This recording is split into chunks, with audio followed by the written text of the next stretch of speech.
hoping that will satisfy her. I try to leave the room, but she doesn't move from the door.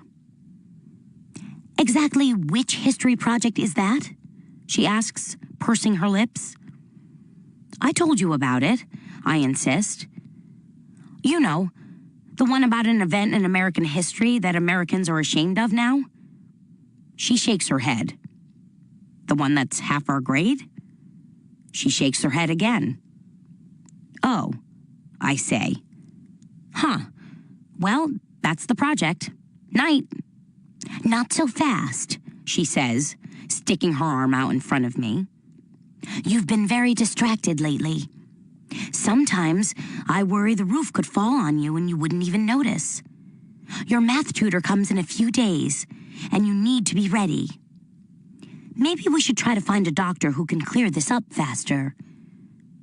I look at her in horror. I couldn't possibly see any more doctors, especially one who would clear this up. "That boy Roger sounded pretty concerned on the phone," she continues. "I hope you're not playing around with the computer instead of—" "Mom," I interrupt, "I've got it all under control. Don't worry." I push my way past her and head up to my room. I repeat this to myself as I climb the stairs. Under control. Under control. I pull my art project out from the closet and stare at it. Karen said it showed a good understanding of Kandinsky's style, but that I went overboard in composition. All I did was paint what I saw. I stick it back in the closet and find myself wondering what Adam would think of it. I open my math book and then shut it again. I wonder if Adam likes math. In the morning, Zach, Jenna, and I shiver as we wait for the school bus. "I hear there's a new driver this week," Zach announces. "Great," Jenna moans. "The last time we had a new driver, we didn't get to school until second period." "And that was a bad thing?" I ask. "By the way, Mia," Jenna says, rubbing her hands together for warmth, "you were supposed to call me yesterday. I thought we had a—" She glances at Zach and lowers her voice to a whisper. "A PIC mission." I whisper back, "We did?" She pulls me aside. "The love potion?" she prompts, then rolls her eyes when she sees I have no idea what she's talking about. "We were going to take some of your sister's magic stuff and make a love potion for Kimberly." "For that 7th grader she likes?" I ask. "I just read her email about that this weekend." "We've been talking about it at lunch all week. Haven't you been listening?" I'm about to argue that I did listen, but we both know it would be a lie. "We'll do it tonight, okay?" I promise her, even though I had been planning on trying out the music in the bathtub experiment. But I don't want Jenna to be any angrier with me. "I guess so," she mutters. "But you're the one who has to tell Kimberly why we don't have it." By the time the bus finally lurches to our stop, I'm more than happy to get on it. Just as I break the news to Kimberly at lunch, I feel a hard tap on my shoulder. I turn around to see Roger. He doesn't look happy. "Yes?" I say. The rest of my table is watching, except for Sarah, who keeps her nose buried in a book as usual. "We're supposed to be having lunch together," he says, smiling through gritted teeth. Kimberly whistles, and Roger's face reddens. "The history project," he says. "Remember?" I think for a minute. I remember there was something I forgot. Does that count? He doesn't look amused. "Can we please go work on this now?" He gestures to a table in the last row of the cafeteria. "Everyone else is waiting for you." He turns and sort of shuffles away. I remember he hurt his ankle in gym class last month. See? I don't forget everything. "I think he's really mad at you," Jenna says. "Gee, how could you tell?" I ask. "Even the tips of his ears were red," she replies. Were you just going to blow him off? I know she wants to add, like you blew me off yesterday. I toss my half-eaten sandwich into my lunch bag and feel myself starting to get angry. So what if I was? Sarah lifts her head from her book. That's pretty irresponsible, Mia, she says. Great, I say, pushing my chair back from the table. I didn't think any of you would understand what I'm going through. I'm sorry if schoolwork isn't my first priority right now, or even my second. I grab my stuff and head toward Roger's table, but not before I hear Kimberly ask Jenna what my problem is. Like I'm the one with the problem.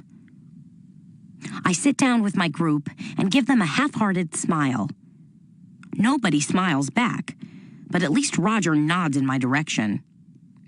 Jonah and Laura are in the middle of an argument. I sip my chocolate milk and listen.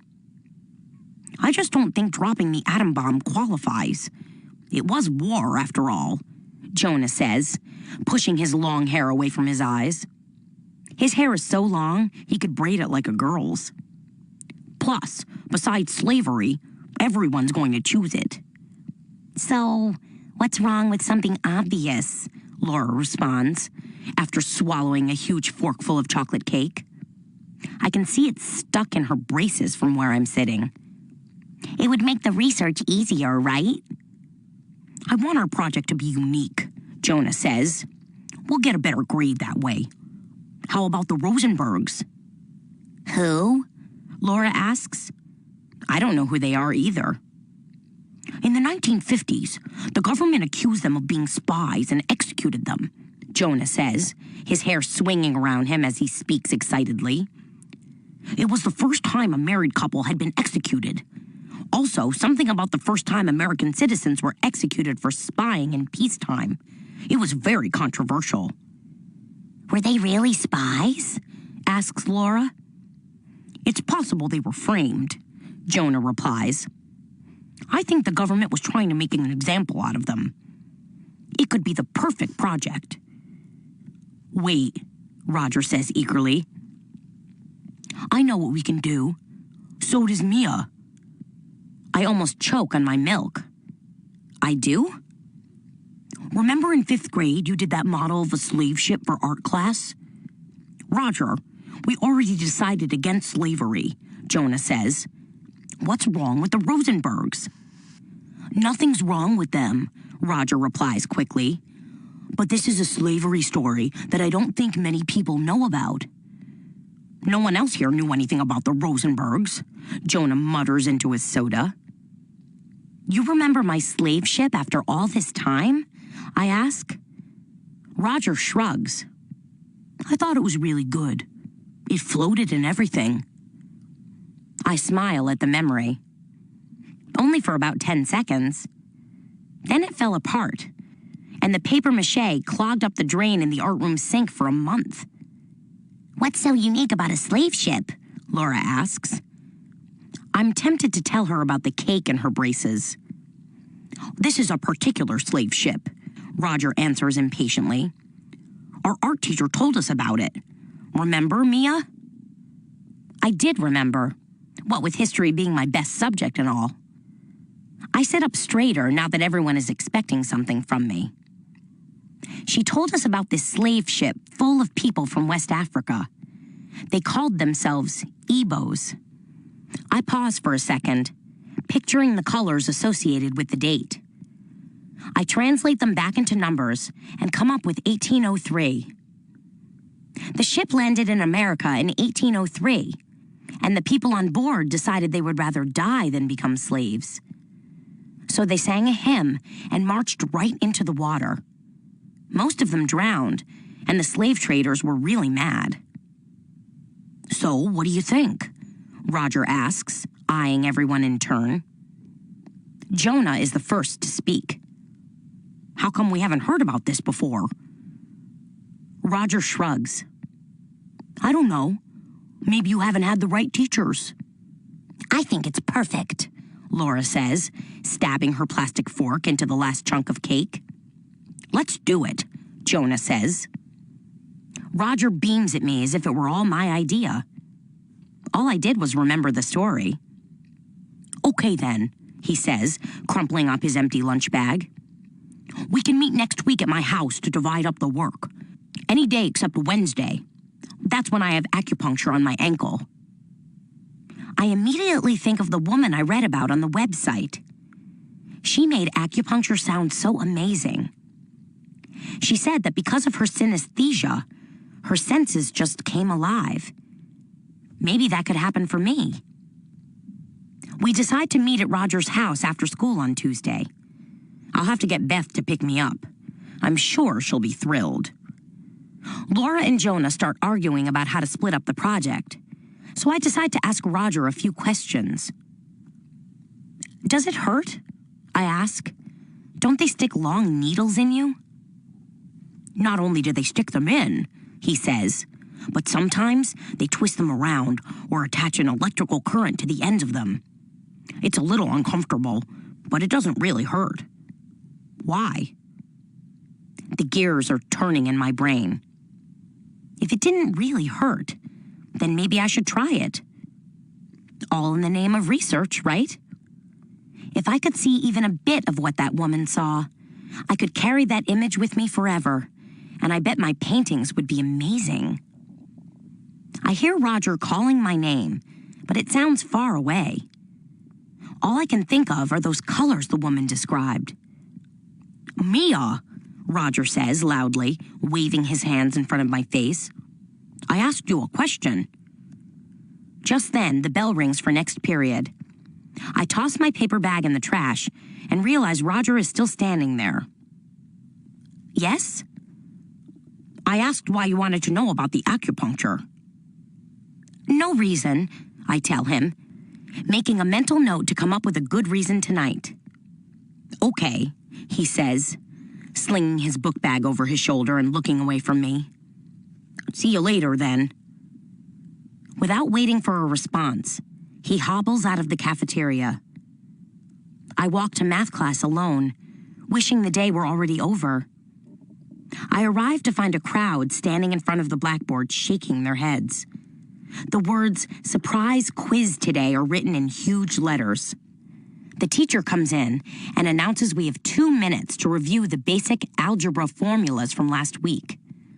My first instinct is to hide in the bathroom, but then I definitely fail.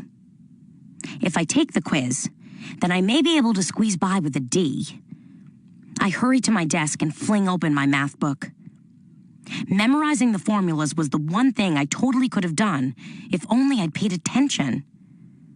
I reach into my book bag for a pencil, and my fingers fall on the magic markers I use in art class. I pull them out, and an idea forms in my head. I've never cheated on anything before, but I can't fail another math test.